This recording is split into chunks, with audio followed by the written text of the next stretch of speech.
மாவட்டத்தில் 5:30 மணிக்கு ஆரம்பித்து இறந்துக்கெல்லாம் நம்ம முடிக்கிறோம். சீக்கிரம் வாங்க, லேட்டாக வந்தீங்கன்னா உங்களுக்கு தான் பாடி ஆராதிக்க முடியல, எதுவும் பண்ண முடியல. வார்த்தைகளை அதிகமாக கொடுக்கணும், நம்மளால தெரியும், நேரம் பக்கம் சரியா பகிர்ந்து கொள்ளுங்க.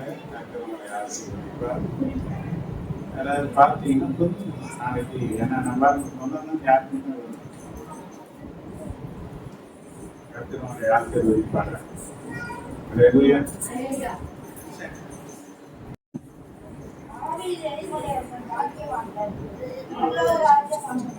அஞ்சாவது வருஷம் சாந்த குணமுள்ளவர்கள் பாக்கியவான்கள், அவர்கள் பூமியை சுமந்து கொள்வார்கள்.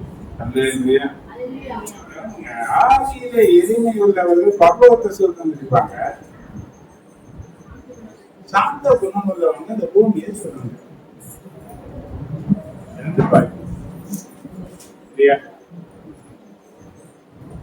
தேவ சமூகத்துல வந்திருக்கிற நமக்கு இந்த மாசம் ஆண்டவர் கொடுத்த வாக்குதத்தம் தான் ஆவியிலே எளிமை உள்ளவர்களாக ஆண்டவராகி ஏற்று சொல்றாரு. மத்திய 13:29 நம்ம பார்த்தோம்னா, நான் சாந்தமும் மனத்தாழ்மையுமாய் இருக்கிறேன், என் முகத்தை உங்கள் மேல் ஏற்றுக்கொண்டு என்னிடத்திலே கற்றுக்கொள்ளுங்கள் என்று சொல்கிறார். அப்ப தேவனிடத்திலே நாம் எதை கற்க வேண்டும்? தேவ சமூகத்துல வருகிற நாம் கற்றுக்கொள்ள வேண்டிய காரியங்கள் எதுன்னு பார்த்தீங்கன்னா,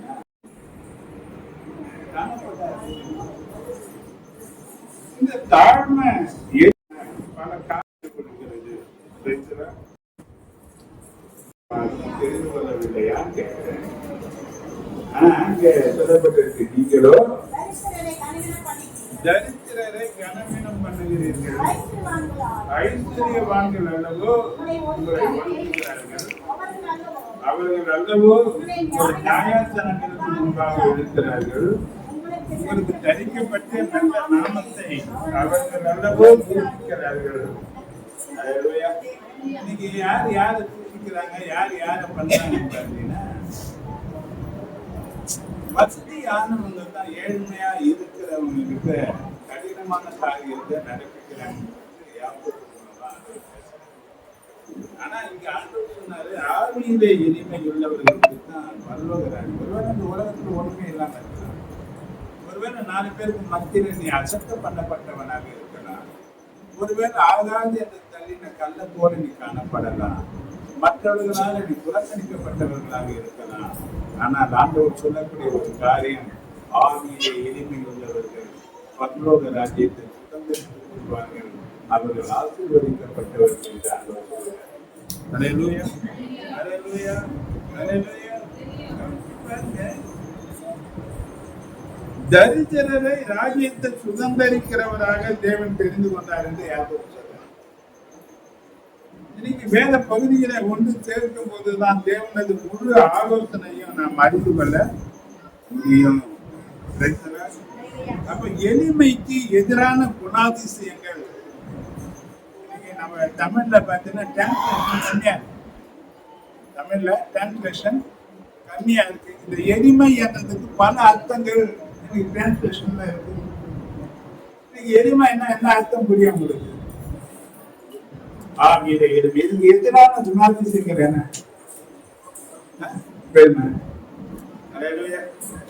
என்ன இருக்கு? அகம்பாவம், பெருமை, அகம்பாவம், மனமேட்டிமை, இதய கடினம், முரட்டுத்தனம், ஆணவம், மிதமிஞ்சிய தன்னம்பிக்கை, பகட்டு, பந்தா, பிடிவாதம், இப்ப போன்ற இத்தனை குணாதிசயங்களும் நம்மள காணப்படாத இருக்க ஆண்டவர் தான் நமக்கு உதவி செய்யணும். ஏன்னா இதெல்லாம் எளிமைக்கு விரோதமான செயல்பாடுகள். ஒரு ஏழ்மையில இருக்கிறவன் அவன் தாழ்மையில காணப்பட்டாலும் அவன் எப்பவுமே ஏழ்மையிலே இருக்காங்க.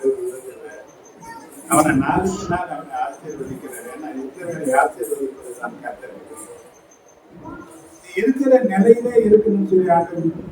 சில நேரங்களை நான் யோசிப்பேன், ஏன் கடினமான சூழ்நிலை தேவன் நமக்கு அனுமதித்து எல்லாராலும் புறக்கணிக்கக்கூடிய நிலையில கொண்டு வந்து நம்முடைய வாழ்க்கையை நாம விரும்பும்படியாக செய்து வாழ்வா சாவா என்ற ஒரு நிலையை உண்டாக்கி இந்த நேரங்கள்ல தான் ஆண்டவர் நம்முடைய வாழ்க்கையில இடைவிடுகிறார். ஒரு தீர்மானம் என்ன செய்யுது? எல்லாராலையும் பகிர்க்கப்படக்கூடிய ஒரு நிலை, எல்லாராலையும் புறக்கணிக்கப்படக்கூடிய ஒரு நிலை, இந்த நிலைகளில தான் ஆண்டவருடைய சாத்தான அப்படின்னு சொல்றோம். பொருத்தனை நம்ம சங்கீதத்துல எனக்கு நீங்க மட்டும் போதும் ஆண்டவரே, எனக்கு வேற யாரும் இல்லை. எப்போ இது என்ன சூழ்நிலை? எல்லாருக்கும் ஆகாதவர்களாக சூழ்நிலை. நம்ம நாட்டம் எடுத்து போய் யாருமே விருப்பப்படாத நிலையில இருக்கிற ஒரு சூழ்நிலை.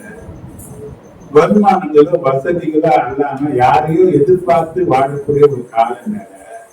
இது போல நிலைகளில இப்ப நம்ம சூழ்ந்தவர்களாக இருக்கட்டும், அது உறவுகளாக இருக்கட்டும், நம்ம இருக்கிற பகுதிகளாக இருக்கட்டும், எல்லாருக்கும் முன்பாக நாம யாரா இருக்கிறோங்க, நமக்கு ஏன்னா பிறந்தவன்ற ஒரு நிலை. அப்போ என்ன ஏன் வாழணுமா? இப்படியாப்பட்ட ஒரு நிலையில தான் இப்ப ஆண்டவர் யாரோட இடைப்பட்டாருன்னா, அப்பதான் அந்த நாள் தான் நம்ம சந்திக்கப்பட்ட நாள். அந்த நாள் தான் ஒரு நம்பிக்கையை நீ தேவனிடத்திலிருந்து பெற்றுக்கொண்ட நாள். அந்த நம்பிக்கையை பெற்றுக்கொள்வதற்கு யாரோ ஒருத்தர் என்ன பண்ணாங்க? யாரோ ஒருத்தர் என்ன பண்ணாங்க? யாரோ ஒருத்தர் நமக்கு வாழ்க்கையில அனுப்பி தந்தாரு.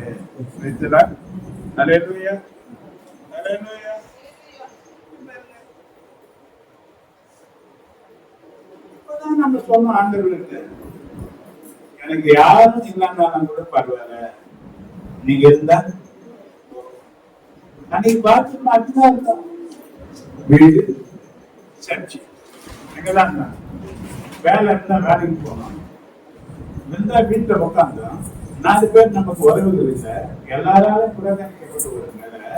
ஒரே ஒரு உறவு எதுனா சபைதான் நமக்கு உறவா இருந்துச்சு. அன்னைக்கு ஆண்டவர் சொன்ன வாழை தருவது நீங்க எதுக்கா போகணும் நீங்க.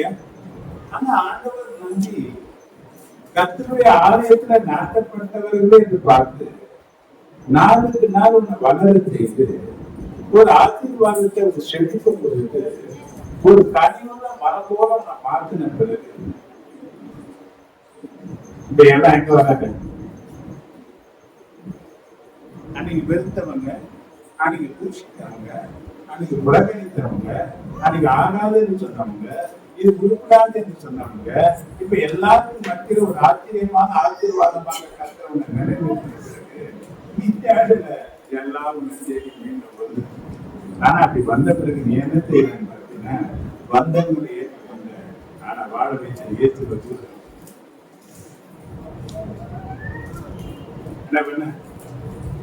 எல்லாருக்கும் மத்திய நீ சாட்சியா இருக்கணும். நீ சொன்ன தனித தியானத்துல வாசித்தோம், நீ வாயை திறந்து பொருத்தனை பண்றது செய், பொருத்தனை பண்றது செய்யாவிட்ட பாவமா இருக்கும். அப்ப எதை சொன்னமோ ஆண்டவர் அது எழுதப்படுது. நம்ம சொன்ன ஒவ்வொரு பொருத்தனைகளும் தேவன் இடத்துல நம்ம பேசுற ஒவ்வொரு காரியமும் ஞாபக புத்தகத்துல எழுதப்படுது. அப்ப எழுதப்பட்டவைகளுக்கு தக்கதான பலன் தேவனிடத்தில் நமக்கு கிடைக்கக்கூடியதாக இருக்கு. அல்லேலூயா. அப்ப ஆண்டவர் சொல்றது இங்க எளிமை உள்ளவர்களாக நாம் இருக்கணும். எப்பவுமே என்ன வளர்ந்தாலும், எத்தனை ஆசீர்வாதங்கள் இருந்தாலும், எத்தனை உறவுகள் நம்ம தேடினாலும், நாம ஆவியில எளிமை உள்ளவர்களாக இருக்கிறோம்னா பரலோக ராஜ்யத்தை சுதந்திரிக்கக்கூடிய பாக்கியத்தை ஆண்டவர் உணர்த்தி. நல்லா லூக்கா 2:46-47 பார்த்தீங்கன்னா,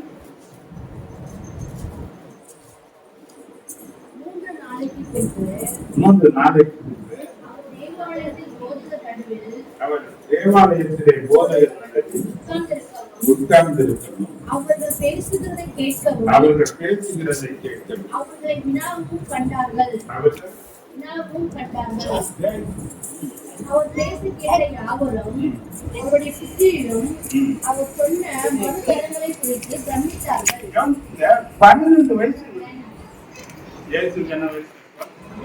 12 வயசுல இயேசுக்கு இருந்த ஞானம் அவர் வயசுக்கு யூதர்கள் 12 வயசு ஆச்சுன்னா மூத்த பிள்ளைய கர்த்தருக்கு வந்து அவங்க பிரதிஷ்டை பண்ணி விட்டுருவாங்க. அந்த பிரதிஷ்டை பண்ணப்பட்ட விழாவுக்கு தான் அவனை கொண்டு போனாங்க. ஆனா அந்த 12 வயசுல தேவனை குறித்த ஞானம் அவருக்கு வயசுக்கு முன்னினதாக இருந்தது.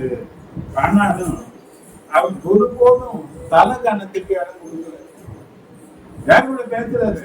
பெரிய பெரிய வேத பண்டிதர்களோடு கூட பேசுறாரு, பெரிய ஆச்சாரியர்கள் தலைவர்களோடு கூட பேசுறாரு. இவர் பேசுற வார்த்தையை கேட்டு பிரமித்து போகிற அளவுக்கு, அந்த அளவுக்கு தேவ ஞானம் உள்ளவராக 12 வயசுல இருந்து பேசுறது. அந்த 12 வயசுல இருந்து அவருக்கு தேவ ஞானத்தை குறித்து அன்னைக்கு இருந்த ஆச்சாரியர்கள் ஆச்சரியப்படக்கூடிய அளவுக்கு அவர் இருந்தார். அப்ப எல்லாம் நம்மள பெருமையா பார்க்கக்கூடிய அளவுக்கு நாம இருக்கிறோம் நினைச்சு அவர் தலகணம் பண்ணுற. ஏன்னா கடைசி காலத்துல தான் நடக்குது. 1 நீ பாத்தீங்கன்னா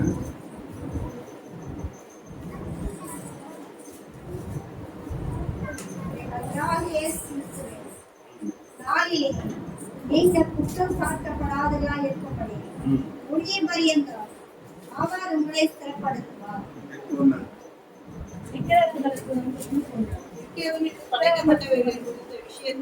விக்கிரகங்களுக்கு படைக்கப்பட்டவைகளை குறித்து விஷயத்தில் நமக்கு எல்லாருக்கும் அறிவு உண்டு என்று நமக்கு தெரியுமே. அறிவு இருமாப்பை உண்டாக்கும், அன்பு பக்தி விருத்தியை உண்டாக்கும். இவர்கிட்ட இந்த அறிவை பார்த்து ஆச்சரியப்பட்டாங்க. ஆனா இவருக்கு இந்த அறிவுனால அவர் ஒரு நாள் இருமாப்பா இருந்ததே கிடையாது. 2:51 லூக்கால பார்த்தீங்கன்னா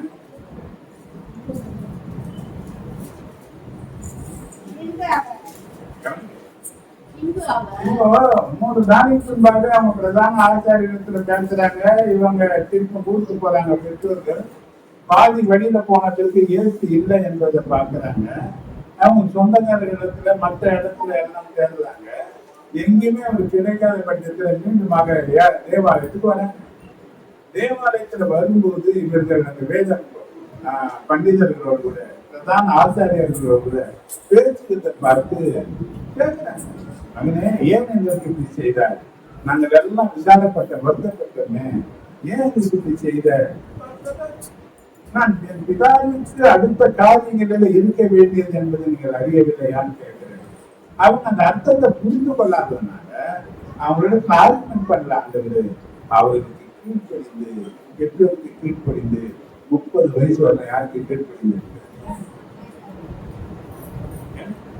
மரியாதைக்கு தெரியும் தேவனுடைய குமாரன் எதற்காக வந்தார் என்றதுக்கு ஒரு நோக்கத்தை அவங்க புரிஞ்சு வச்சிருந்தாங்க. ஆனால் தேவன் தான் தேவ குமாரனா இருந்து கூட இந்த பூமியில தனக்கு பெற்றோரா இருந்தவங்க எல்லாம் தெரிந்த என்கிட்ட உங்களுக்கு பேசுறதுக்கு கேட்கல. அவங்களுக்கும் கீழ்ப்படிந்து மனத்தாழ்மையை வெளிப்படுத்தி ஆவியிலே எளிமை உள்ளவர் என்பதை அவங்க நிரூபித்தாங்க. இன்னைக்கு இந்த காலகட்டத்தை நீ கொஞ்சம் எடுத்து பாருங்க. ரொம்ப படிப்பு அந்த நாள்ல ஒரு 1000 ரூபாய் சம்பாதிச்சாவே பெரிய காரியம். இன்னைக்கு 1 லட்சம் ரூபாய் சம்பாதிக்கணும் வேலைக்கு போனேன். நான் வேலை செய்த நாட்கள் லைட்டி வேலை அவங்க செய்வது அது நம்பர் 40,000 பேமெண்ட். அப்பவே 20-25 வருஷத்துக்கு முன்ன சின்ன பிள்ளை எவ்வளவு சம்பளம் வாங்கினாங்க. இப்ப சொல்றாங்க 1 லட்சம் வாங்குறாங்க, 1 லட்சத்துக்கு மேல வாங்குறாங்க. இப்போ 1 லட்சம் அந்த காலத்துல நம்ம பார்க்காது. 1 ரூபாய் கிடைச்சாவே பெரிய காரியம் என்ற நிலையில வாழ்ந்து இப்ப என்ன பண்றாங்க? அது என்ன சொல்றாங்க? அம்மாவும் வேணும், அப்பாவும் வேணும், எனக்கு எவனும் வேணும். என் வாழ்க்கையை நானே பார்த்துக்கிறேன். என் வாழ்க்கையை நான் கட்டிக்க என்னால முடியும். எனக்கு திறமை இருக்கு, எனக்கு வருமானம் இருக்கு, எனக்கு நல்ல வேலை இருக்கு, எங்க போனாலும் படிச்சிருக்கு, எனக்கு படிப்பு இருக்கு, எனக்கு திமிரு ஏராளமாக இருக்கு. எல்லாம் அறிந்த தேவன், எல்லாம் தனக்காக உருவாக்கினவர். இந்த பூமியில நமக்காக வந்த தெய்வம் புரிந்து ஏற்றுக்கொள்ளாத பெற்றோருக்கு கீழ்ப்படிந்து அவர் தன்னை தாழ்மை உள்ளவர் என்று நிரூபித்து காட்டினது யாருக்காக தெரியுமா? நமக்காகத்தான். நமக்காகத்தான். நான் சொல்ல வாலிப பிள்ளைங்களுக்கு, நீ எவ்வளவு படித்திருந்தால், எந்த அளவுக்கு சம்பாதித்தால், கர்த்தருடன் மென்மேலும் ஆசீர்வாதமா இருப்பதற்கு அந்த ஆவியில எளிமை என்ற அந்த பெற்றோருக்கு கீழ்ப்படிதல் மிக மிக அவசியமானது.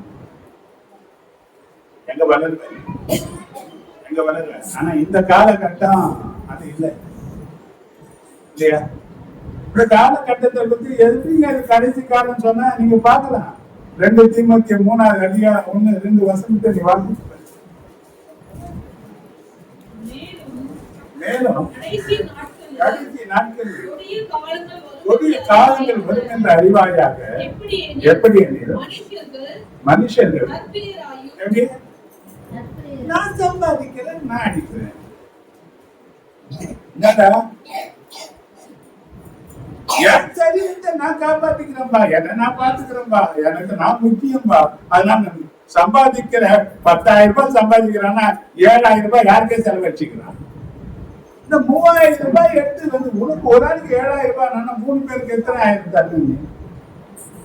யாரை பத்தி எனக்கு கவலை கிடையாது, என்ன குறிச்சுதான் எனக்கு கவலை. ஏன்னா கடைசி காலத்தின் அடையாளம் என்னன்னா, மனுஷர்கள் தனக்கு எதெல்லாம் பிரியமோ அதை செய்கிறதுக்கு அவர்கள் முதல்ல இருப்பாங்க. மனுஷர்கள் தற்பிரியராயும் எனதான் பிரியாம இருக்க. உறவெல்லாம் பிரியம் கிடையாது, நீ சொந்த பத்தெல்லாம் பிரியம் கிடையாது. எனக்கு எதான் பிரியம்? பணம் தான் பிரியம். எப்படி இருப்பாங்க? அன்னைக்கு பணத்தெல்லாம் இழந்தாங்க, உறவுகளுக்காக சுகத்தை இழந்தாங்க, நன்மைகளை இழந்தாங்க. ஆனா இது கடைசி காலத்தின் அடையாளம் எப்படி தெரியும்னா, அவங்களுக்கு பணம் தான் எல்லாமே. ஏன்னா மனுஷர்கள் யார மாதிரி போவாங்கன்னா பணப்பிரியராக ஜட்ஜம் பண்ணுவாங்க. எதுக்குத்தான் என்ன பண்ணுவாங்க? வீம்பு பேசுவாங்க, வீணான காரியங்களை பேசுவாங்க, பேசி ஏற்படுப்பாங்க. வீம்புக்காரர்களாயும் கொடுமை உள்ளவர்களாயும் அகந்த ஆணவம், யாரையும் எடுத்து எரிஞ்சு பேசுறதும், யாரையும் மதிக்க மாட்டாங்க, என்ன பண்ண மாட்டாங்க. எதையும் என்னடா இவ்வளவு வயசு ஆச்சு, அவங்க எவ்வளவு தெரியுங்க, அதெல்லாம் ஏன் இவங்களுடைய காலகட்டங்கள். இந்த சின்ன வயசுல படிப்பு அதிகமா இருக்கு, வருமானங்கள் இருக்கு, இன்னைக்கு யாருடைய தயமும் இல்லாம வாழக்கூடிய நிலை என்ற ஒரு ஆணவம் வந்ததுனால இவங்க எல்லாரும் யாரையும் என்ன பண்ண மாட்டாங்க. ஏன்னா இது கடைசி காலத்தின் அடையாளங்கள். இந்த பரிசு தாவியங்கள் ஆணவம் உள்ளவர்களாகவும் அதெல்லாம் தயங்கவே மாட்டாங்க தூஷிக்கிறதுக்கு. தூஷிக்கிறவர்களாயும்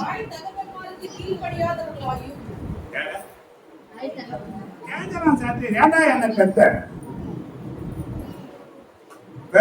சோல்படு, நீதான பெத்த கேட்கறான். உன் ஆசைக்கு தானே பெத்துக்கிறேன். என்ன அவ பெத்துக்கு எதுக்காக எடுத்துக்கிறேன்? எனக்கு என்ன பண்ண? கல்யாணம் பண்ண பொண்டாட்டிக்கு சோறு போடுறோம். என்ன பண்ண? என்னால முடியாது. என்ன பண்ண? ஏன் இது என்ன நாள்? அன்னைக்கு கட்டினவளையும் காத்துதான் பெற்றவங்களையும் காத்துது அந்த காலம். இந்த காலம் என்ன காலம்? யார் காக்கணும்? பெற்றவங்க எல்லாம் மற்றவங்க காக்கணும். இல்லைன்னா யாருக்கு ஓல? யாருக்கு அடி? தாய் தகப்பனை அடிக்கிறவர்களாக மாற போன காலம் எந்த காலம்? இப்ப அப்பாவை அடிச்சா, அப்பாவை பொண்ணா, இன்னைக்கு கண்டப்பாறையில குத்தனா, செம்மட்டியில அடிச்சா, இத்தனை செய்தி எங்க வருதுன்னா இந்த காலத்துலதான் வருது. அந்த காலத்துல என்ன தோட்ட திட்டாதான் வாங்கிக்கணும், அமைதியா போனா. இந்த ஒரு வார்த்தை சொன்னா 1000 வார்த்தைகளை பேசுறோம். அந்த காலத்துல தாய் தகப்பனை மதிக்காத காலம் இந்த காலம். அப்படின்னா என்னன்னு கேட்பேன். நன்றினா அதெல்லாம் நினைக்கணுமா? நன்றி அறிந்தவர்களாகவும் பரிசுத்தம் கிடையாது. அதெல்லாம் கிடையாது. அதெல்லாம் அதெல்லாம் பரிசுத்தாவே என்னன்னு தெரியாது. இந்த காலம் எப்படி மாறி போறாங்க, என்ன மாறி போறாங்க? ஏன்னா இன்னைக்கு சூழ்நிலை அப்படியா மாத்துதாங்க. பரிசுத்தம் முதல்ல சொன்ன ஆவிக்குரிய கனி எதுவே இருக்காது. கனியே கிடையாது. அன்பே அற்றவர்களாகவும் இணங்காதவர்களாயும் இணங்காதவர்களாகவும் அவதூறு செய்கிறவர்களாயும் அவதூறு செய்கிறவர்களாயும் உச்சியடக்கம் இல்லாதவர்களாயும் ம், கொடுமை உள்ளவர்களாயும் ம், நல்லோரை பகைக்கிறவர்களாயும் நல்லோரை பகைக்கிறவர்களாயும் துரோகிகளாயும் துரோகிகளாயும் துணிகரம் உள்ளவர்களாயும் ஆ, இருமாப்பு உள்ளவர்களாயும் இருமாப்பு உள்ளவர்களாயும் தேவ பிரிய தேவ பிரியராய் இராமல் சுகபோக பிரியராய் இருப்பார். போதுமா? இந்த வரிசையா இருக்கு. நீங்க 7 வசனத்தை குறித்து பட்டீங்க. கடைசி காலத்தின் அடையாளங்கள் என்னன்னு பார்த்தீங்கன்னா அந்த 1-7 வசனங்கள் இருக்கு. அதே மாதிரி இருக்கு. தேவ பக்தி வேஷத்தை தெரிந்து பலனை மறுதளிக்கிற வேஷதாரிகள் எங்க எழுதுவாங்கன்னா கடைசி காலத்துல என்ன வேஷம் தான் செல்லுபடி ஆகும்னா கிறிஸ்தவ வேஷம் தான், அதுவும் ஊழியக்கார வேஷம் தான் செல்லுபடி ஆகும். அதான் எல்லாம் முன்னவே எழுதப்பட்டு இருக்கு. நம்ம ஆண்டவர்கிட்ட ஒரு ஸ்பெஷல் என்ன தெரியுமா? எதையும் சொல்லிட்டு தான் செய்வது. எதையும் எல்லாம் எழுதப்பட்டு இருக்கு. எழுதப்பட்டதை நம்ம கையில கொடுத்திருக்கிறது. நீ இதை பார்த்து ஜாக்கிரதையா வாழ்ந்து கொள்ள வேண்டிய ஞானத்தை கர்த்தர் உனக்கு தராது. இங்க சொல்லிட்டாரு, எளிமை இருக்குமானா கீழ்மை இருக்கும். எளிமை இருக்குமானா அப்ப முதல்ல எளிமை எங்க காட்டணும்னா உன் குடும்பத்துல, உன் உறவுல, உன் சபையில, நீ வாழக்கூடிய பகுதியில அந்த எளிமையை நீ காண்பிக்கக்கூடிய ஒரு கட்டாய காலகட்டத்துல நம்ம இருக்கிறோம். ஏன்னா இன்னைக்கு எல்லாம் பார்த்தீங்கன்னா தகவல் தொழில்நுட்பம் பெரிய ஒரு காலம். என்ன காலம்? அதாவது அறிவு பெருத்து இருக்கிற காலம். இந்த காலத்துல வாலிப பிள்ளைகள் நிறைய அல்பாயுத்துல சாகுறதுக்கு என்ன காரணம்னு நினைக்கிறேன். நிறைய இன்னைக்கு வியாதிகளும் பெருத்து போச்சு, விபத்துகளும் பெருத்து போச்சு. இன்னைக்கு சின்ன வயசுல ஏராளமான மரணங்கள் நடக்கிறதுக்கு காரணம் என்ன நினைக்கிறீங்கன்னா ஒரு காரியம் தான். எபேசியர் 6:2 இருக்கு பார்.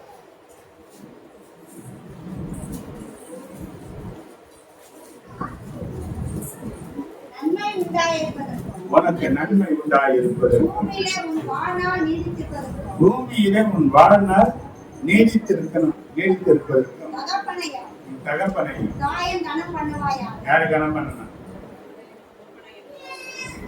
2 காரியம் இது நான் பாருங்க. ஒண்ணு அப்பாவை பிடிச்சிக்கிறாங்கன்னா அப்பா அம்மாவை என்ன பண்ணிடுவாங்க. சில பேர் அம்மாவை பிடிச்சிக்கிறாங்கன்னா அப்பாவை என்ன பண்ணுவாங்க. இவங்களுக்கு யார் தேவையோ, இவங்களுக்கு யார் லாபமோ யார் வச்சுக்குவாங்க. அம்மா தராதுன்னா அம்மாவை விட்டுடுவாங்க. அப்பா தான் என்ன பண்றாரு? அப்பா காஞ்ச கருவாடு என்னன்னா பச்சை வாரங்க ஆரம்பிச்சுடுவாங்க. அப்போ இதுக்கு தேவைக்கு தகுந்த மாதிரி பிடிக்கிறதும் தேவ வசனத்தை நிறைவேற்றக்கூடிய தாழ்வுகளுக்கு குணாதிசயம் கிடையாது. சொன்ன 2 பேரும் முக்கியம். தகப்பனும் முக்கியம், தாயும் முக்கியம். 2 பேரையும் காரணம். 2 பேரையும் என்ன பண்ணணும்? நீங்க எல்லாம் பாக்குறாங்க கணம் கணக்கு பண்றாங்க. சும்மா என்ன பேசுறது? என்ன பேசுறீங்க? உனக்கு ஒண்ணும் தெரியாது. சும்மா யார் சொல்றது? உள்ள சொல்லு. யார பாரு? அப்பனுக்கு தெரியாது, பிள்ளைக்கு தெரிஞ்சு பிடிக்கலாம். ஏன்னா அந்த அளவுக்கு இவங்களுக்கு என்ன இருக்கு? பெண்களுக்கு தான் படிச்ச காரியத்தை குறித்து ஏன்னா கடைசி காலத்தின் நிலைமைகள் ஏன் இன்னைக்கு பெருமை தானா வந்துருச்சுன்னா, ஏன் கர்வம் வந்துருச்சு, ஏன் ஆணவம் அகம்பாவம் அதிகமா இருக்கு, தாழ்மை இல்லை, இந்த ஆவிக்குரிய எளிமை இல்லாம போனதுக்கு காரணம் இது ஒரு காரணம்.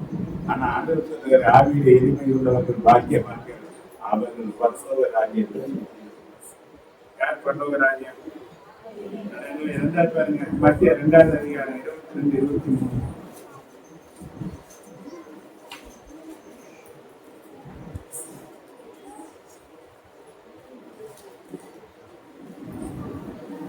ஆகிலும் 22-23. ஆகிலும் அகிலாயு தன் தகப்பனாகிய ஏரோதின் பட்டத்துக்கு வந்து யூதேயாவின் அரசாளுகளையும் கேள்விப்பட்டு அங்கே போக பயந்தான். அப்பொழுது அவன் சொப்பனத்தின் தேவனால் எச்சரிக்கப்பட்டு கலிலேயா நாட்டின் புறங்களிலே விலகி போய் நாசரேத் என்னும் ஊரிலே வந்து வாசம் பண்ணினான். எங்க கலிலேயா என்னும் ஊர்ல இருக்கிற நாசரேத் என்னும் ஊர்ல பாலஸ்தீனா நாட்டுல இந்த கலிலேயா என்ற அந்த பட்டணம் தான் ரொம்ப பின்தங்கிய பட்டணம். நம்முடைய பாஷையில சொல்ல போனா கேலி ஜனங்க, சமுதாயத்துல பின்தங்கினவங்க, கூலி வேலை செய்யறவங்க, மனம் போன போக்குல வாழ்கிறவங்க, துன்மார்க்கமான நிலைகளில் இருக்கிறவங்க, யாருக்கும் கீழ்படியாதவங்க, இப்படி பல தரப்பட்டமான ஜனங்கள் வாழக்கூடிய ஒரு பகுதி தான் இந்த கடலே. எங்க வாழ்ந்த இவன் நல்லா சொல்ற பொண்ணு விட்டு பொண்ணை பார்க்க வராங்க, ஏரியா சரியில்லை, வேற வீட்டை பாருங்க. சாயங்காலமா வாழ்ந்த வீட்டை விட்டுட்டு எந்த ஏரியா போறாங்க? ஏன்னா மாப்பிள்ளை கூட்டார் வந்தா ஏரியா நல்லா இல்லையா, அதெல்லாம் நினைப்பட மாட்டாங்க. ஆனா ஏசி எந்த ஏரியா இருந்தது? எப்பேற்பட்ட இவரு என்ன வேலை செய்யறாரு? கூலி வேலை, தச்ச வேலை. அப்ப அந்த நாள்ல இவங்க எல்லாம் பின்தங்கினவங்க, அதாவது நம்ம சொன்னா தலித்து. இவங்க எல்லாம் யாரு? சிறுபான்மை உள்ளவர். இவங்க எல்லாம் யாரு? இவங்க எல்லாம் புறக்கணிக்கப்பட்டவங்க. இவங்க எல்லாம் மேலான ஜனங்கள் சொல்லுவாங்க. இவங்க புறக்கணிக்கப்பட்ட பகுதியில வாழ்ந்த ஒரு இடத்துலதான் இயேசு வாழ்ந்தார், வளர்ந்தார். அவர் யாரு? எல்லாம் யாருக்காக உண்டாக்கப்பட்டது? எல்லாத்தையும் உருவாக்குனவர் யாரு? அவர் எங்க வாழ்ந்தாருங்க? அவர் எங்க வளர்ந்தாருங்க? எங்க வளர்கிறது தெரிஞ்சது, நீ எப்படி வளர்கிறது என்பதுதான் காரியம். அல்லேலூயா. கவனிங்க, சேத்துலதான் தாமரை இருக்கு, ஆனா எதை பூசிக்கல. அந்த தண்ணி கூட தன்னால படாத அளவுக்கு என்ன பண்ணுது? கடல்ல தான் மீன் பார்க்கிறோம், ஆனா கடல்ல மீன் இருந்தாலும் அதை சாப்பிடும் போது உப்பு போட்டுதான் சாப்பிடும். கடல் தண்ணி உப்பா இருக்குதுன்னு சொல்லிட்டு அதை எடுத்துட்டு வந்து அப்படியே யாரும் சமைக்கல. கடலுக்குள்ள இருக்கிற மீன் கூட கடல்ல இருக்கிற உப்பை தனக்குள்ள ஏற்றுக்கொள்ளல. ஆனா அதனாலதான் சொன்ன, நீ உலகத்துல இருந்தாலும் இந்த உலகத்துக்குரியவன் அல்ல என்ற நிலையில வாழக்கூடிய ஒரு நிலை வந்துச்சுன்னா, நீ எதற்காக அழைக்கப்பட்டாயோ, எதற்காக தெரிந்து கொள்ளப்பட்டாயோ, எந்த நோக்கத்திற்காக வார்த்தைக்குள் இருந்த நீ இன்னைக்கு வார்த்தை என்ற ஒரு பெயர்ல அனுப்பப்பட்டாயோ, அந்த நோக்கத்தை நிறைவேற்றுவதற்கு உன்னால செயல்பட முடியும். ஆனா என்ன பண்ண, என்ன நோக்கம் தெரியல. எதோடு கூட எதுவா போயிடும், கொஞ்சம் உலகத்தோடு கூட உலகமா போயிடும். கொஞ்சம் செல்போன் எடுத்தா செல்போன் உங்களுக்கு செல்போனா போயிடும். தேவ சமூகத்துல கொஞ்ச நேரம் உட்கார்றதுக்கு நமக்கு என்னவா இருக்குன்னா கஷ்டமா இருக்கு. தேவ வார்த்தையை கேட்கறதுக்கு விரும்பாதது இன்னைக்கு நிறைய பேருக்கு. ஆனா ஏன் எதாவது கேட்கறாங்க? இன்னைக்கு யாருங்க இருக்க போகுது? இப்ப ஆண்டவர் சொல்றாரு, இவர் எங்க இருந்தார், எப்பேற்பட்ட இடத்துல இருந்தாருன்னா கவனிச்சு மத்திய 4:15 பார்க்கலாம். ஆசிரியத்தை விட்டு 15 ஆமா ஜனங்கள் பெரிய வெளிச்சத்தை கண்டார்கள். மரண இருளில் திசையில் இருந்தவர்களுக்கு வெளிச்சம் உதித்தது என்று ஏசாயா தீர்க்கதரிசியால் உரைக்கப்பட்டது நிறைவேறும்படி இப்படி நடந்தது. 4:15 மத்திய. ஆமா, 4:15. உறவினத்தாரின் கலிலேயா. யோவான் 1:45-46 பாருங்க.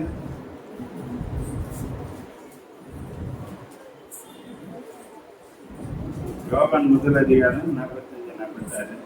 பிலிப்பு நாத்தான் வேலை கண்டு நியாயப்பிரமாணத்தினாலே மோசேயும் தீர்க்கதரிசிகளும் எழுதியிருக்கிறவரை கண்டோம், அவர் யோசேப்பின் குமாரனும் நாசரேத்தனுமாகிய இயேசுவே என்றார். அது என்ன சொன்னாங்க? நாத்தான் வேலை நாசரேத்திலிருந்து நன்மை வரக்கூடுமான்னு கேட்டான்.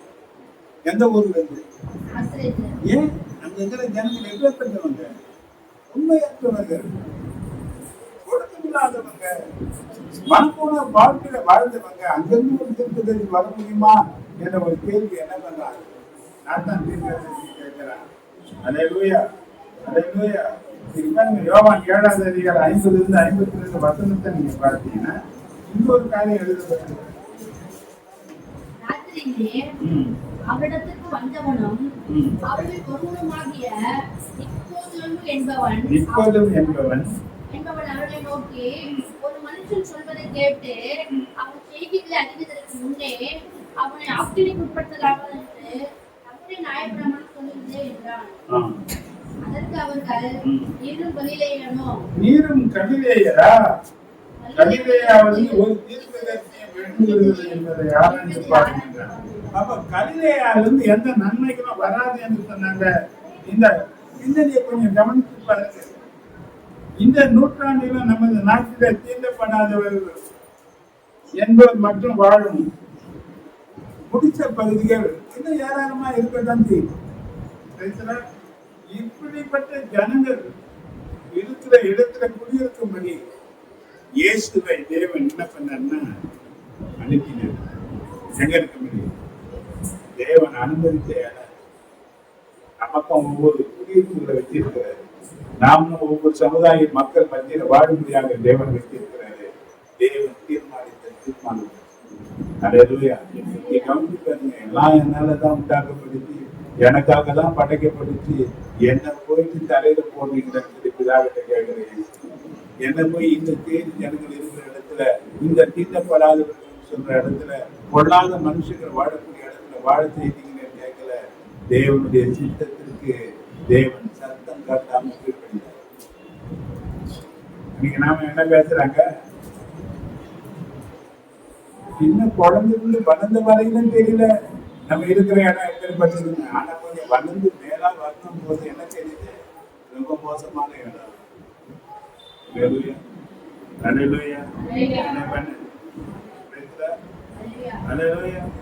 ஆனா பாருங்க, குருந்தூர ஞாயிறுல என்ன பாடினாங்கிறது நீங்க பார்த்தீங்கன்னா மத்திய 21:11 நீங்க பார்த்தீங்கன்னா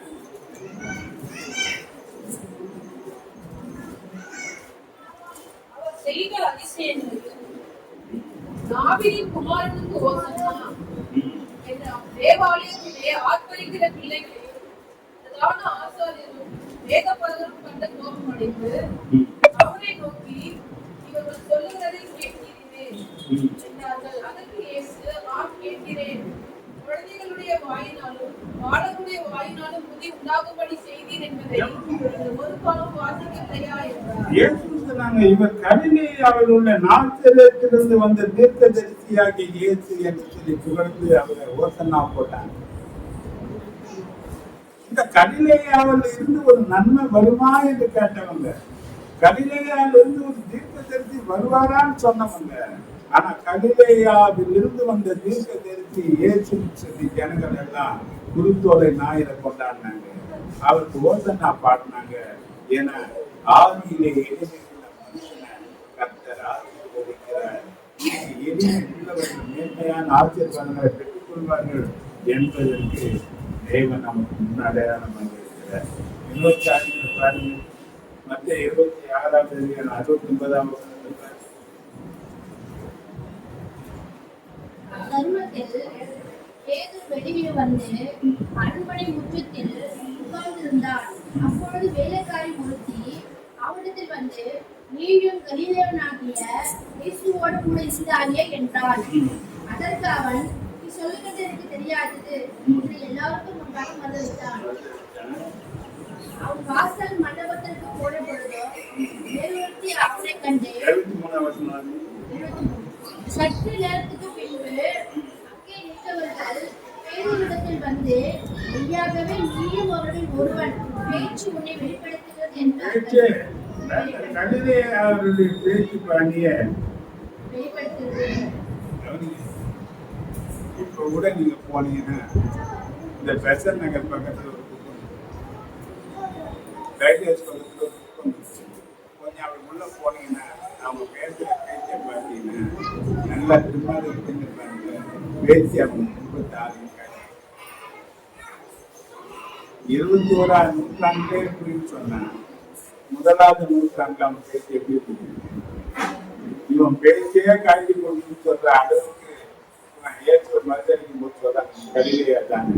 ஆனா இயேசு சீடர்களாக தெரிந்து கொண்டது அதிகமா கலிலேயா ஜனங்களை தான் தெரிந்து கொண்டாரு. ஆனா அந்த ஜனங்கள் யாரா இருக்கிறாங்கன்னா இவரை மறுதளிக்கக்கூடிய நிலையில இருக்கிறாங்க. இங்க பாருங்க, அப்போ 1:10-11 பார்த்தீங்கன்னா அவன் போகிற போது அவர்கள் வானத்தை அண்ணாந்து பார்த்து கொண்டிருந்தார்கள். வெண்மையான வஸ்திரம் தரித்தவர்கள் 2 பேர் அவர்கள் அருகே நின்று, கலிலேயாவின் மனுஷரே என்று நீங்கள் அழைத்தனர். ஏன் வானத்தை அண்ணாந்து பார்த்து நிற்கிறீர்கள்? உங்களிடத்திலிருந்து வானத்துக்கு எடுத்துக்கொள்ளப்பட்ட இயேசுவானவர் எப்படி உங்கள் கண்களுக்கு முன்பாக வானத்தில் எடுத்துட்டு போனாரோ அப்படியே மறுபடியும் வருவார் என்றார். சமுதாயத்துல உயர் மட்டத்துல இந்த வேத பாடுகள் தனது பரிச்சய நடுவிலிருந்து தமது சீடர்களை தெரிந்து கொண்டனர். சாதா தொழிலாளிகள் மற்றும் வரி வசூலிப்பவர்கள் நடுவில் இருந்துதான் தமது சீடர்களை இயேசு குறுக்கி எடுத்தார். ரோம அரசுக்கு வரி வசூலித்து வந்த ஆயக்காரர்களுக்கு யூத ஜனங்களுக்கு அவ்வளவா பிடிக்காது. ஆனா எதுல இருந்து அவர் ஜனங்களுக்கு எதிர்கொண்டான்னு பாத்தீங்கன்னா இந்தியா பற்றி நிறைய தான் தெரிந்து கொண்டது.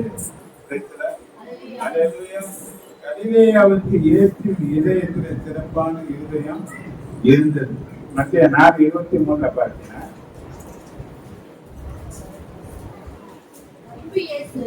பின்பு இயேசு கலிலேயா எங்க அவர் சுற்றி இருந்தார் என்று சொல்லப்பட்டிருக்கிறது. அவர் எங்க சுற்றி இருந்தார்? கலிலேயா குறித்து என்ன பெயர் எல்லாம் போதிக்கப்பட்டது. சாதாரண ஜனங்கள் வாழ்ந்த பகுதி, ரொம்ப மோசமான செய்கைகள் நிறைந்த பகுதி, பாவங்கள் நிறைந்த ஒரு பகுதி, இங்க பரிசுத்த மற்ற நிலையில வாழ்ந்த ஜனங்கள் ஒரு பகுதி. ஆனா அதிகமாக தேவன் நேசித்த ஜனங்கள் யாரும் பார்த்தீங்கன்னா பாவத்துல வாழ்ந்த ஜனங்களை மீட்டெடுக்கிறான் ஆண்டவர் அவர்களே. நீங்க எப்படி பாருங்க, மத்திய 5:1 பாத்தீங்கன்னா ஜனங்களை கண்டு மலையின் மேல் ஏறினார். அவர் உட்கார்ந்த பொழுது அவருடைய சீஷர்கள் அவரிடத்தில் வந்தார்கள். அப்பொழுது அவர் வாயை திறந்து அவர்களுக்கு உபதேசித்து சொன்னது என்னவென்றால், ஆவியில் எளிமையுள்ளவர்கள் பாக்கியவான்கள். மத பிரசங்கத்துல கூட கலிலேயா குறித்து தான் அதிகமாக ஆண்டவர் என்ன பண்றாரு, பேசுறாரு. முதல்ல அற்புதம் கூட யோவான் 2:1-11 கலிலேயால தான் ஒரு திருமண வீட்டுல என்ன பண்றாரு, அற்புதங்களை செய்யறாரு. நற்செய்தி அறிவிக்கிற பணி கூட இந்த கலிலேயால தான் அதிகமாக கற்றுத்தந்து ஆசீர்வதிக்கிறாரு. இன்னைக்கு ஆண்டவர் சொல்றாரு, தேவன் எளிமை உள்ளவராக தாழ்மை உள்ளவராக அந்த தாழ்மை சுபாவம் நிறைந்தவராக இந்த பூமியில அவர் சுற்றி திரிந்தார். ஆனா அதிகமாக அவர் சுற்றி திரிந்த பகுதி என்னன்னு பார்த்தீங்கன்னா ரொம்ப ஏழை ஜனங்கள் வாழக்கூடிய, சாதாரண மக்கள் பயணிக்கக்கூடிய, சாதாரண ஜனங்கள் இந்த புறக்கணிக்கப்பட்ட நிலையில வாழ்ந்த ஜனங்களை அவர் அதிகமாக நேசித்தபடினாலே அந்த ஜனங்கள் பரலோக ராஜ்யத்துக்கு வர வேண்டும் என்ற தேவ சித்தம் இருந்தபடினாலே அவர் தன்னை பிள்ளையா காண்பிக்காம தன்னை தாண்டி தாழ்த்தி அவர்கள் ஜனங்கள் கூடி செய்தார். இன்னைக்கு நாம எந்த ஜனங்கள் மக்கள் கூடி செய்யறதுக்கு நம்ம போக மாட்டோம். ஒரு பணக்காரன் கூப்பிட்டு அழகா போய் ஜபம் பண்ணுறது, அது ரொம்ப ஏழ்மையா இருக்கிற ஒரு யாரு கூப்பிட்டு என்ன பண்ண டைமே இல்லை யாருக்கு. ஏன்னா அங்க ஒண்ணும் கிடையாது. அந்த பணக்காரன் பொருள எல்லாம் கிடைக்கும் இல்லையா? நீங்க பால் பாயாசம் கொடுப்பான், நல்லா சூட நல்லா மட்டன் பிரியாணி என்ன பண்ணுவான் போடுவான், வரும்போது நல்லா காணிக்க கொடுப்பான். கொஞ்ச நேரம் தேவையில்ல வார்த்தை சொன்னாலும் அன்னைக்கு பொழுது போயிடும். ஆனா எங்க போவாங்க? ஆனா ஏழ்மையான இருக்கிற ஜனங்கள், நாம தான் ஏதாவது கொடுக்கணும் என்ற நிலையில வாழக்கூடிய ஜனங்கள் இவங்கிட்ட ஊழியத்தை செய்து என்ன பண்ண மாட்டாங்க. ஆனா ஏற்று செய்த ஊழியம் பணக்காரர்கள் மத்தியா ஏழைகள் மத்தியா? ஏன் அவர் ஏழையா? எல்லா ஐஸ்வர்யம் வெள்ளியும் பொண்ணு என்னுடையதுன்னு சொன்னார். எல்லாம் யாருக்கு தான்? காண்கிறவை காணாதவைகள் யாவையும் படைத்த தேவன் சொல்றாரு. அதிகமா அவர் நேசித்தது யாருன்னு பாத்தீங்கன்னா இதை போல இடங்களில் இருக்கிற ஜனங்களை தான் அதிகமா நேசித்தாரு. இப்போ நமக்கு அந்த நேசம் இருக்குமானால், அந்த ஆளுக்குரிய எளிமை இருக்குமானால், எப்பேற்பட்ட இடத்துல வாழக்கூடிய ஜனங்களுக்கு சுவிசேஷத்தை சொல்லக்கூடிய ஒரு பொறுப்பு உத்தரவாதம் உனக்கு எனக்கு தான். யார்கிட்ட போய் சொல்ற? அருகிலே எளிமை உள்ளவர்கள் பாக்கியவான்கள், அவர்கள் பரலோக ராஜ்யத்தை சுதந்திரிப்பாங்க. இவங்க பரலோக ராஜ்யத்தை சுதந்திரிப்பதற்காக இயேசு பரலோகத்தை விட்டு இந்த உலகத்துக்கு வந்தார். இப்ப நீ எதை விட்டு எளிமை தன்மை காண்பிக்கிறதுக்கு, அந்த தாழ்மை குணாதிசயம் காண்பிக்கிறதுக்கு நீ எதை விட்ட? நம்மளால 1 மணி நேரம் தூக்கத்தை விட முடியல, கொஞ்ச நேரம் சுகத்தை விட முடியல. ஆனா பரலோக ராஜ்யம் வேணும்னு நினைக்கிறோம். ஆனா பரலோக ராஜ்யம் யாருக்கு தான் தெரியுமா? எளிமை உள்ளவங்களுக்கு தான், அந்த தாழ்மை குணாதிசயம் உள்ளவங்களுக்கு தான், அந்த சாந்த குணம் உள்ளவங்களுக்கு தான். அப்பேற்பட்ட நிலையில வாழணும். தேவன் எவ்வளவு உயர்ந்தவராய் இருந்தோம், தாழ்மை உள்ளவனை நோக்கி பார்க்கிறான் என்று சொல்லப்பட்டிருக்கு. இன்னைக்கு நம்முடைய பார்வைகள் நமக்கு மேலேயே இருக்கிறவங்க மேல இருக்கக்கூடாது, நமக்கு கீழே இருக்கிறவங்க மேலையும் நம்முடைய பார்வைகள் இருக்கணும். ஏனென்றால் அவங்களுக்கு உத்தரவாதம் நீயும் நானும் தான். உன்னதான் சொன்னாரு, மலை மேல இருக்கிற பட்டணம் நீதான் உலகத்திற்கு வெளிப்படுத்தினாரு. அப்ப இருளில கிடக்கிற ஜனங்கள், பாவத்தில கிடக்கிற ஜனங்கள், இன்னைக்கு எப்ப விடியல் வருமோ என்று எதிர்பார்த்து கொண்டிருக்கிற ஜனங்களுக்கு உத்தரவாதம் நீயும் நானும் தான். அப்போ தேவனுக்கு முன்பாக நிற்கக்கூடிய ஒரு நாள் வரும்போது அப்போ இதுக்குரிய கணக்கை நீ நாங்கள் கொடுத்துதான் ஆகணும். அந்த கணக்கு கொடுக்கிறதுக்கு முன்னதாக உனக்கு கொடுத்திருக்கிற காலங்களில இன்னைக்கு தீவிரமா ஆண்டவனுக்காக செயல்பட தீர்மானம் எடுத்து. ஏன்னா இனி காலம் செல்லாது என்ற வார்த்தைகள் இருக்கு. இன்னைக்கு காலம் என்ன நடக்குமோ தெரியாது, எது வேணா சம்பவிக்கும், எது வேணா சம்பவிக்கும். பாருங்க, இப்ப வந்து சக்தி பாகிஸ்தானுக்கு இந்தியாவுக்கு நடந்த சண்டை இல்லையா? ஒரு அறிவிப்பு பாத்தீங்க, அணு ஆயுதம் போல நிறுத்திட்டேன் என்ன சொன்னாரு? அணு ஆயுதங்கள் பயன்படுத்தினாங்கன்னா லட்சக்கணக்கான ஜனங்கள் செத்து போயிடும். இந்தியாவில முக்கியம் சாப்பிடாங்க, அவன் பார்த்தா இவனும் பாகிஸ்தானியா. அப்ப லட்சக்கணக்கான ஜனங்கள் சாகிற ஒரு இடத்துல கொள்ள நோய்கள் பெருகும். இந்த கொள்ள நோய்கள்னால பல பேர் சாவான். கொள்ள நோய்கள் பெருகும் போது பஞ்சமும் பெருகும். பஞ்சத்தினால ஏராளமான ஜனங்கள் சாவாங்க. பஞ்சம் வந்து அன்பு காணாம போகும். அவன் பிடிக்கின்றவனாக, அவன் கொள்ளக்காரவங்களாக மாறி போனா ஆக வேண்டும், பதில் சொல்லியே ஆகணும். கட்ட நம்ம கொடுத்திருக்கின்ற சபாதான நாட்களை பயன்படுத்தி சொல்லுவோம். கட்டங்களுடைய ஆசிரியர்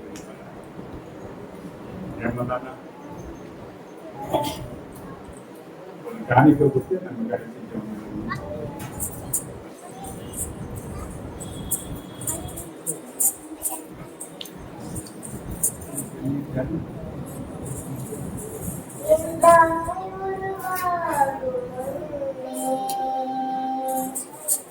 என் கருவை கண்டீரையா,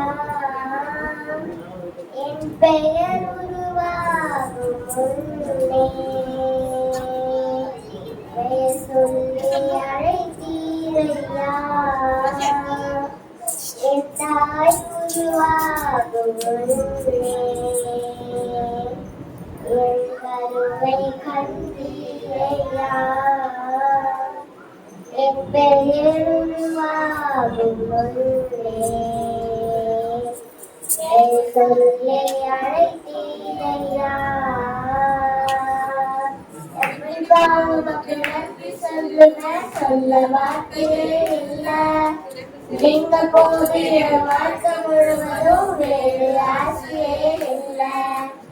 எப்படி உமக்கு நன்றி சொல்லுவேன், சொல்ல வார்த்தையே இல்லை. நீங்க போதிய வாழ்க்கை முழுவதும் வேறு ஆசையே இல்லை.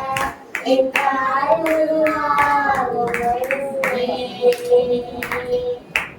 என் கருவை கண்டீரையா,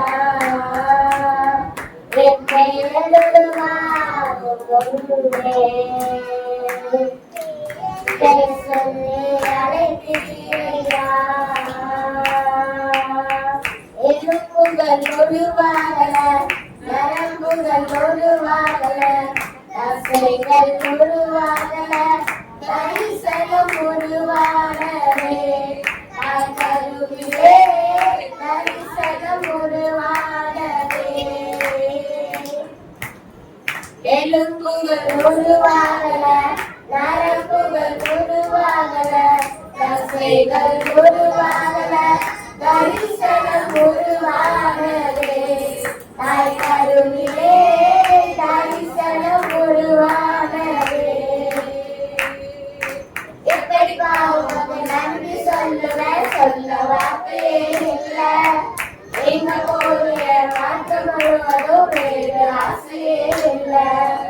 எப்படிப்பா உனக்கு நன்றி சொல்லுவேன், சொல்ல வார்த்தையே இல்லை. நீங்க போகிற வாழ்க்கை முழுவதும் வேறு ஆசையே இல்லை. என்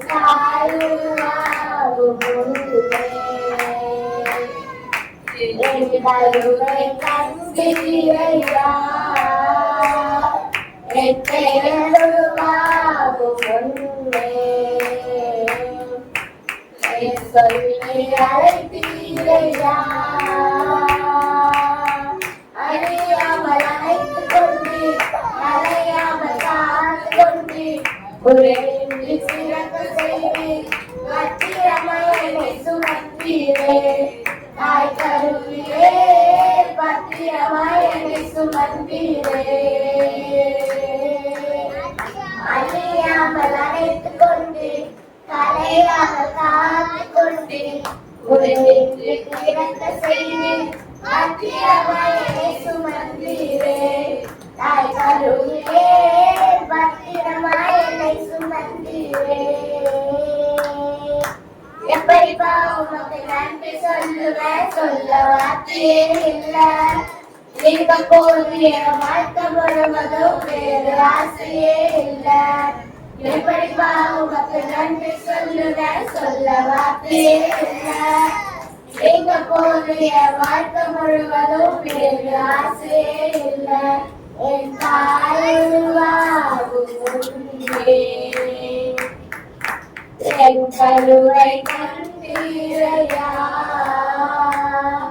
என் பெயருருவாகும் முன்னே பெயர் சொல்லி அழைத்தீரையா. அதிகமாக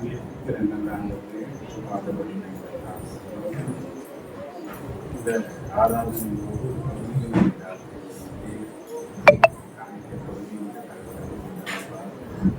உற்சாகமாய் கொடுக்கிறவர்களிடத்தில் ஆண்டவரே கட்டாயமாய் உற்சாகமாய் கொடுத்திருக்கிறார்கள். பிரயாசங்களை விதைக்கிறவருக்கு ஆகாரத்தில் இருக்கிறார்கள். ஆண்டவரை விதைக்கிற விதைகளை விதையை செய்து நல்ல ஒரு அறுவடையை கல்வியை நிலமுறையாக செய்கிறார்கள். அந்த முன்னங்களுக்கு பெரிய காலங்கள் சத்திற்கு ஆண்டவரை வராத ஜனங்களுக்காக அவர்களை அந்த ஜனங்களை மென்மேலும்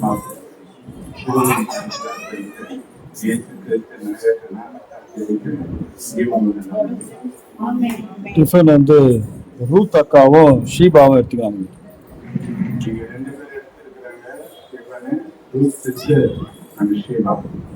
கர்த்தர் அவங்க கையின் பிரயாசங்களை குடும்பங்களின் கர்த்தர் ஆசீர்வதிக்க முடியாது. எல்லா நன்மையும் கிடைக்க முடியாது. நன்றியோடு ஸ்தோத்திரம் பண்ணுவோம். ஸ்தோத்திரம் பண்ணுங்க வாய்ஸ் கர்த்தர் அவங்களை ஆசீர்வதிக்க.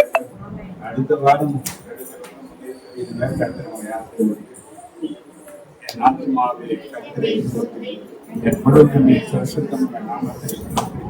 என் ஆத்மாவே கர்த்தரை ஸ்தோத்திரி, கர்த்தர் சகல உபகாரங்களால் கர்த்தராக இயேசு கிறிஸ்து பிதாவாகிய பரிசுத்த ஆவியானுடைய ஐக்கியமும் ஆசீர்வாதமும் பாதுகாப்பும் பராமரிப்பும் நம் அனைவரோடும் இருப்பதாக.